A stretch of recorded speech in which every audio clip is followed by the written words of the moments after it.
Hello friends, আসসালামু আলাইকুম। কেমন আছো তোমরা? আশা করতেছি সবাই ভালো আছো এবং সুস্থ আছো। আজকে রাতের খাবারে বানামো ঝাল পরোটা। নাজিয়ার আব্বা ডেইলি খালি কয় আজকে কিছু নতুন বানাও, ডেইলি ভাত ভালো লাগে না। তাই ভাবলাম আজকে ঝাল পরোটা বানাই। ঝাল পরোটা বানাবার জন্য চিলি ফ্লেক্স, রিফাইন অয়েল আর পরিমাণ মতো লবণ দিয়ে প্রথমে শুকনো আটায় ভালো করে মিক্স করে নিলাম। শুকনো আটা ভালো করে মিক্স করার পরে এনে গরম পানি অল্প অল্প করে দিতেছি আর ভালো করে মিক্স করতেছি।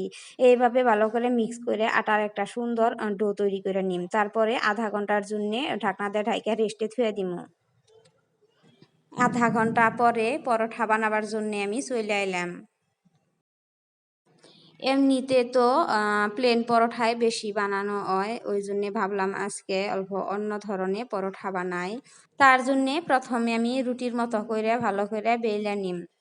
রুটির মতো করে বেলার পরে এই যে দেখাইয়া দিয়া ধরনে আমি ভাজ করে থাকুম। এই ধরনের ভাজ করার পরে আবারও রাউন্ড করে ভাজ করুম।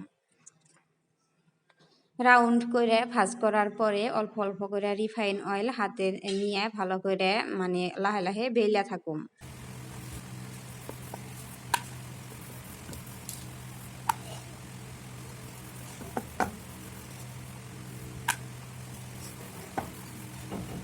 পরোটা বানানো হইয়া গেল।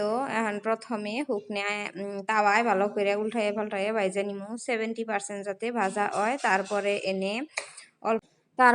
এনে অল্প অল্প করে বাটার দিম। বাটার দিয়ে আবারও উল্টাইয়ে পাল্টাইয়ে ভালো করে ভাইজা নিম। এই ধরনের পরোটা একবার তোমরাও বানিয়ে ট্রাই করে দেখো, বহুত ভালো লাগে। রাজমা কারি, পুদিনা চাটনি এইসবের লগে এই ঝাল পরোটা ভালো লাগে। তো আজকের ভিডিওটা দেখে যদি ভালো লাগে তাহলে প্লিজ লাইক কমেন্ট করো আর ভিডিওটা শেয়ার করে দিও। আল্লাহ হাফিজ।